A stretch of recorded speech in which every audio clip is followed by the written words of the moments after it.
നമുക്ക് വളരെ സിമ്പിളായിട്ട് ഒരു 2 ടയർ വെഡ്ഡിംഗ് കേക്ക് ചെയ്താലോ? അപ്പോൾ അതിനായിട്ട് ടോപ്പ് ടയർ ആണ് ഞാനിവിടെ ആദ്യം ഫ്രോസ്റ്റ് ചെയ്യുന്നത്. കാരണം ബോട്ടം ടയർ ഡമ്മിയാണ് കേട്ടോ. അപ്പോൾ ടോപ്പ് ടയർ അത്യാവശ്യം നല്ല ഹൈറ്റ് വരുന്നുണ്ട്. ഏകദേശം 2 kg വെയിറ്റ് വരുന്നുണ്ട് കേട്ടോ. അപ്പോൾ ടോപ്പ് ടയർ ഞാൻ നന്നായിട്ടൊന്ന് ഫിനിഷ് ചെയ്ത് മാറ്റി വയ്ക്കുന്നുണ്ട്. ഇനി ബോട്ടം ടയർ നമ്മളുടെ അടുത്ത് കസ്റ്റമർ ഒരു പേസ്റ്റൽ ഗ്രീൻ കളർ വേണം എന്നാണ് പറഞ്ഞിട്ടുണ്ടായിരുന്നത്.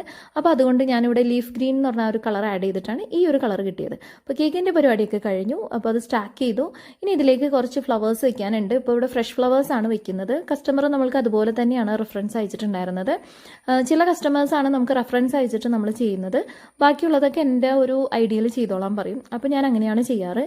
ഞാൻ കൂടുതലും ആർട്ടിഫിഷ്യൽ ഫ്ലവേഴ്സ് ആണ് കേട്ടോ വെക്കുന്നത്. അപ്പോൾ അങ്ങനെ ഇതേ ഫ്ലവേഴ്സൊക്കെ വെച്ചു. കേക്ക് നല്ല സെറ്റായിട്ടുണ്ട്.